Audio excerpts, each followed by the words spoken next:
One of the most common questions people have about communion is this: should children take communion? And depending on your background or even your church experience, you may have different answers, or you may have approached this in different ways or different thoughts about it. So instead of leaning on tradition or preference, y'all are going to do what we should always do. We're going to walk through what scripture tells us about it. When we look at Jesus, we see something very, very clear. In Matthew 19:14, Jesus says, "Let the little children come to me, and do not hinder them, for the kingdom of heaven belongs to such as these." Y'all, Jesus consistently removed barriers between people and himself. He didn't push children away, he welcomed them. At the same time, scripture also teaches us something important about communion. And we just talked about this in an earlier video. 1 Corinthians 11:28, let a person examine himself. That tells us that communion involves awareness, understanding, and recognizing what it represents. So the question isn't about age. No, the question is about understanding and guidance.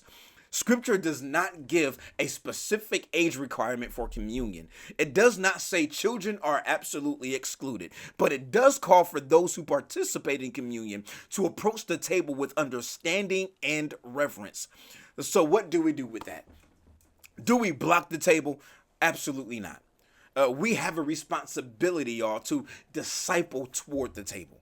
That means we help our children understand who Jesus is. We teach them what his body and blood represent, and we guide them into how to approach this moment with reverence. And as they begin to understand that, even in simple ways, y'all, we don't just let them go, we walk them into it. We don't protect the table by keeping children away. No, we protect the table by raising children who understand it. And this is important for us as a church because our goal is not just participation, it is formation and transformation. We are helping the next generation grow in their understanding of Jesus, not just simply observe him from the distance. And so when it comes to children in communion, we don't treat it casually and we don't treat it restrictively. We treat it intentionally. We disciple them. And as we come to the table, another question begins to rise. How do we prepare our hearts for the communion moment? Because the table of communion is not just something we come to. No, it's something that we grow into, and it's something that we grow into together.